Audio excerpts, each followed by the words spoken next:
மயிலாடுதுறையில் தொழிலதிபரிடம் பணம் கேட்டு மிரட்டிய வழக்கில் நீடூரைச் சேர்ந்த ISS பயங்கரவாத அமைப்பு ஆதரவாளர் இக்காமா சாதிக் பாட்ஷா உள்ளிட்ட இருவரை செம்பனார்கோவில் போலீசார் கைது செய்து தகவல் தொழில்நுட்பத்தை தவறாக பயன்படுத்தி பணம் கேட்டு கொலை மிரட்டல் விடுத்ததாக 2 பிரிவுகளில் வழக்கு பதிவு செய்து திருச்சி மத்திய சிறையில் அடைத்தனர். மயிலாடுதுறை மாவட்டம் தரங்கம்பாடி தாலுகா அரங்கன்குடி காய்தே மில்லத் தெருவில் வசித்து வருபவர் ஹிரயதுல்லா. இவருக்கு 4 மகன்கள் உள்ளனர். 4 பேரும் திருமணமாகி தனித்தனியாக வசித்து வருகின்றனர்.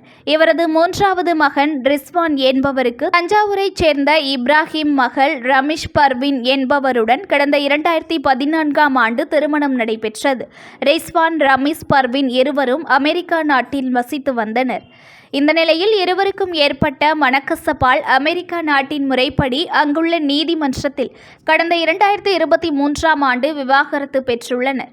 ரமேஷ் பர்வீனுக்கு நஷ்ட ஈடாக இவர்கள் வசித்து வந்த அமெரிக்கா US டாலர் 50,000 இந்திய ரூபாய் மதிப்பில் 42 லட்சம் கொடுக்கப்பட்டுள்ளது. இதனைத் தொடர்ந்து கடந்த 5வது மாதம் 8ஆம் தேதியன்று அரங்கக்குடியில் உள்ள ஜமாத்தார்கள் முன்னிலையில் இருவருக்கும் விவாகரத்து கொடுக்கப்பட்டது. முஸ்லிம் முறைப்படி நீடூரில் பத்வாவும் வாங்கிவிட்டனர். ரமேஷ் பர்வீனுக்கு திருமணத்தின் போது செய்யப்பட்ட 40 பவுன் நகையை ரமேஷ் பர்வீனிடம் திருப்பி ஒப்படைக்கப்பட்டது. இந்த நிலையில் மயிலாடுதுறை அருகே நீடூரில் வசிக்கும் ISIS தீவிரவாத அமைப்பு ஆதரவாளரான இக்காமா சாதிக் பாட்ஷா என்பவர் இந்த விவாகரத்து தொடர்பாக ரிஸ்வான் தந்தை ஹிரயதுல்லாவை கடந்த 16ஆம் தேதி தொலைபேசியில் தொடர்பு கொண்டு ரூபாய் 2 கோடி பணம் கேட்டு கொலை மிரட்டல் விடுத்துள்ளார். பணம் கொடுக்கவில்லை என்றால் முட்டி போட வைத்து பணத்தை பெறுவேன் என்று மிரட்டல் விடுத்துள்ளார்.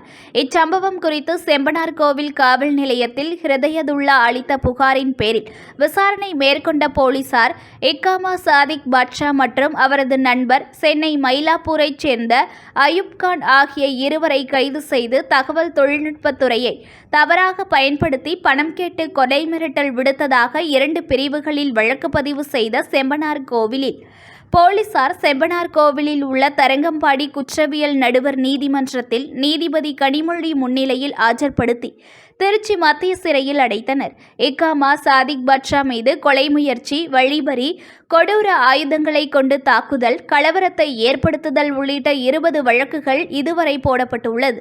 கடந்த 2022ஆம் ஆண்டு போலீசாரை துப்பாக்கியை காட்டி மிரட்டிய போது கைது செய்யப்பட்ட இக்காமா சாதிக் பாட்ஷா மீது போடப்பட்ட வழக்கு தேசிய புலனாய்வு முகமை பிரிவுக்கு மாற்றப்பட்டது.